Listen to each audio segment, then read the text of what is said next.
Oh dear Lord, help me. Anthem has got to be one of the weirdest things I've ever seen. Never before in my life have I seen something so hyped become so universally criticized and downright despised. Oh wait, maybe I've seen it happen one other time.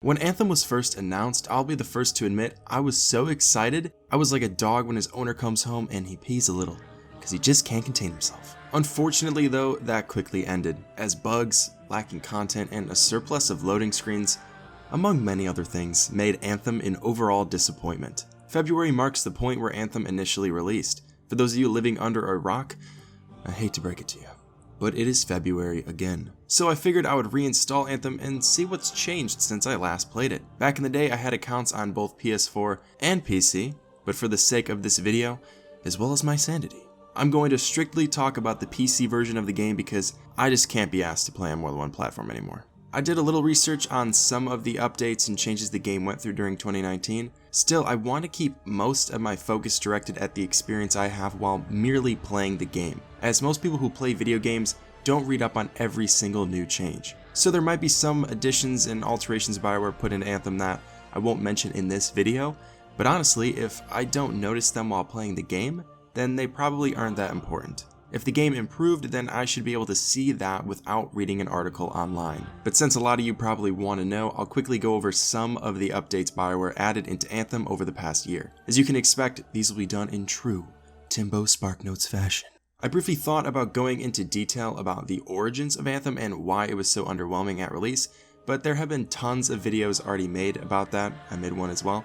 If you're unaware or need a refresher, you can click the card showing up in the top right corner of your screen, because in that video I go into detail about all of Anthem's original expectations and unfortunate shortcomings. This video will be a slight continuation of that one, so let's start with how BioWare handled the months after release. Anthem is categorized as a live service game, meaning BioWare promised to periodically add new content throughout 2019 to all players for free. When it originally came out, Anthem's endgame pretty much consisted of repeating the same 3 strongholds over and over again, one of which was just the final campaign mission.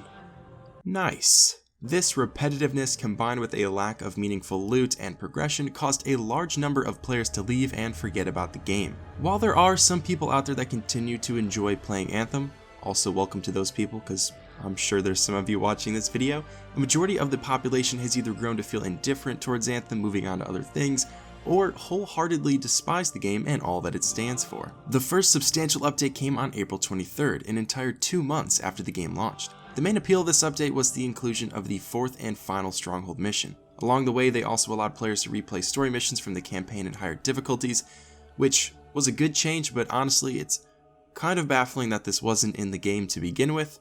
There's literally no way to go back and play story missions after you completed them the first time. The game had some contracts to do at higher difficulties and different faction activities as well, but there really wasn't any big, and I'm using that word lightly, content drops until August when the Cataclysm released. And I think it's important to note that over the summer of 2019, Anthem was not in a better spot. As a matter of fact, things were worse than they were at launch. BioWare released plenty of updates and bug fixes that just ended up creating more bugs. The game was running poorly on high-end systems. There were reports that Anthem was literally crashing entire units, especially for consoles. Every bug fix BioWare sent out just ended up creating a surplus of new problems. This, combined with the severe lack of endgame content and a stingy loot system, made many deem Anthem as good as DED did. But as I said, August came, and with it, the Cataclysm. For lots of players, myself included, we assumed the Cataclysms were not only going to be available at release, or at least like soon after, but they would be something like a raid you'd see in other games. The fact that months passed and it never came caused many players to believe that the original roadmap had been completely scrapped and we would never see it. Not to mention, an article by Jason Schreier exploded over the internet, revealing tons of behind-the-scenes problems at BioWare, providing insight on why Anthem turned out the way it did.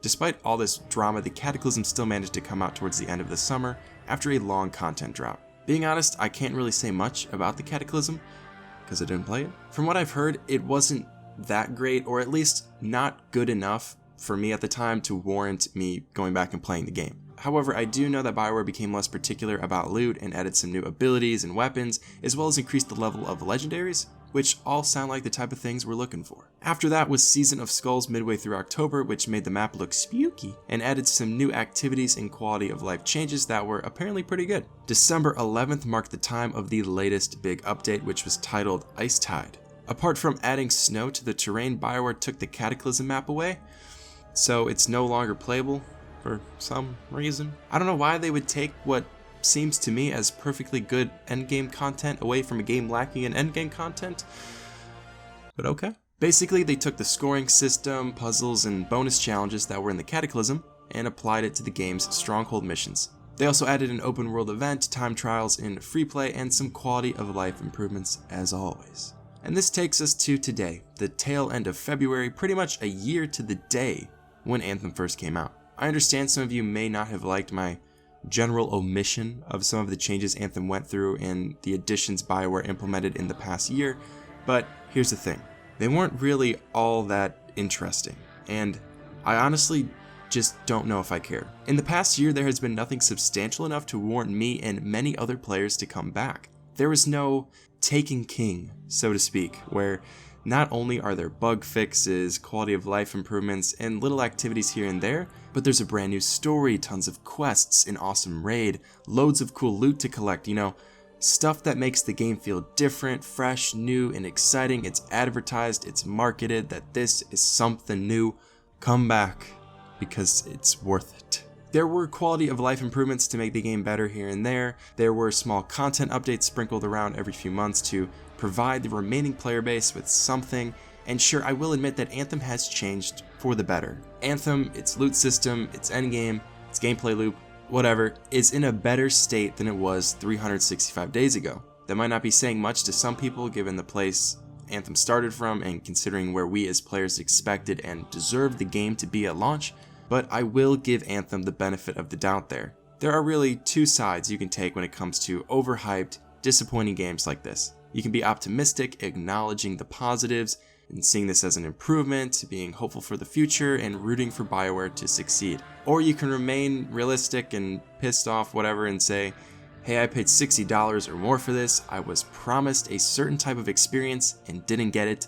Anything you add from here on out is just stuff that I should have gotten from the start, and what's here all these months later is still not enough. And that's a totally valid thing to say. I'll typically take the side that roots for games to improve because I believe at the end of the day it leads to better gaming overall, but I don't know. I can't really decide if I want Anthem to make this epic comeback or not. I think it's important to note that BioWare recently published a short couple of paragraphs explaining that Anthem 2.0 is on the way, which will be a complete overhaul of the game, apparently. And while on the surface this is great news, it really isn't, because it's been a year and it's not here yet. As a matter of fact, the statement made by BioWare is incredibly vague, where it basically just says an update is coming, providing very few specific details about what's happening and promising to implement some just very basic stuff like a focused team, the time to test and iterate, focusing on gameplay first. Like, am I supposed to be impressed by that, or am I supposed to be appalled that they're just now realizing how to make a video game? Anthem fits so perfectly into the plague that is live service games. It has become so easy to overhype a product that, in Anthem's case, didn't even conceptually exist at the time, and sell it to ordinary people for $60. Developers essentially get players to beta test their game for them, pointing out bugs and saying loud and clear what changes to make, just so developers can improve the game and potentially charge people again for the same slightly improved product that still isn't as good as the thing they were promised in the first place. The changes made to Anthem are good ones. Are they all noticeable? Definitely not. But the game is headed in the right direction. However, as I said a year ago in my last Anthem video, I'm not sure if general bug fixes and content drops are going to be enough here. Anthem has so many problems that are deeply embedded into its core that in order to be fixed, it would need to be a massive overhaul. Changes so massive, you should maybe just make a different game at that point.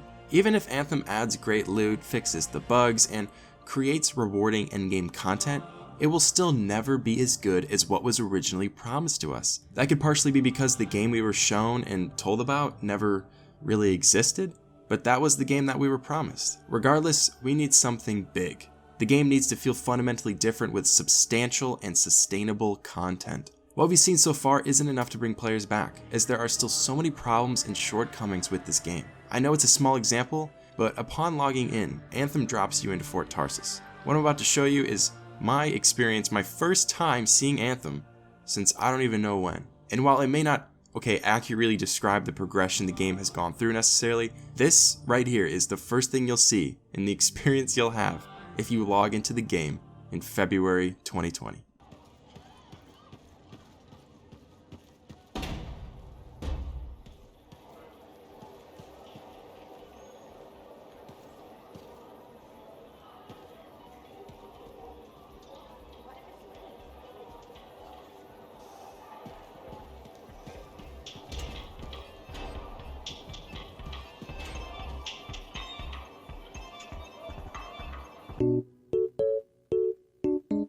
Many of you may not know this, but one of my biggest hobbies is actually playing the guitar, and my favorite artist is Vance Joy. I really like folky, finger-picking types of songs. And one of Vance Joy's songs is called From Afar, and it has a lyric in it that says, "I've been living on the crumbs of your love, and I'm starving now."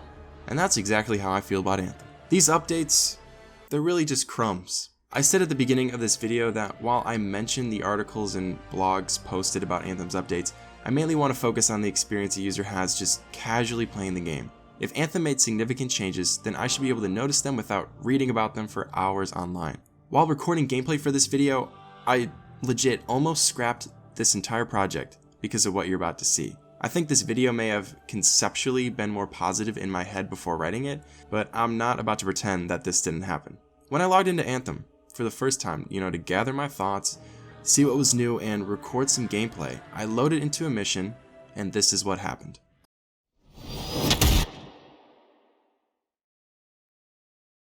I sat in this loading screen for literally over 5 minutes. I'm pretty sure I got up, made a salad, talked to my roommate, and came back before this message popped up on my screen. The game booted me for being inactive because its own loading screen was too long. I then sat through another 2 minutes of loading screens as the game brought me back to the title screen, and upon loading me back into Fort Tarsus, I literally couldn't move. Both my keyboard and controller weren't working.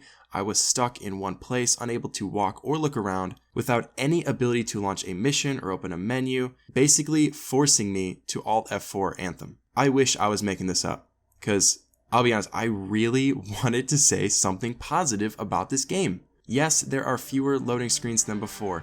There are fewer bugs than before. The barrier to change your gear isn't as bad.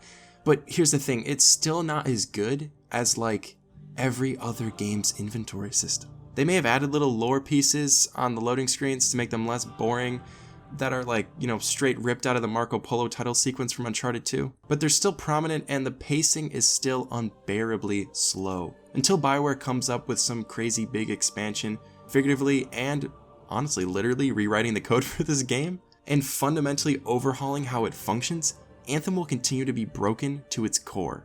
And 365 days later, positive changes here and there aside, the game has still an impossibly long way to go. I would almost say to scrap the entire thing, honestly, but EA has spent way too much money on this IP at this point. I'm assuming they don't want to give it up, so I guess we'll just have to wait and see what happens with Anthem 2.0. But guys, that's all I've got for this video. If you enjoyed it, leaving me a positive rating is greatly appreciated. For more content like this, make sure to subscribe. I've got links to all my social media as well as other ways to support my channel linked in the description. We also have a new sponsor, Cuts Clothing, who makes just incredible men's shirts. You really should check them out. If you use the link below, you'll even get a nice discount. Thank you guys so much for watching. God bless, and as always, I'll see you in the next one.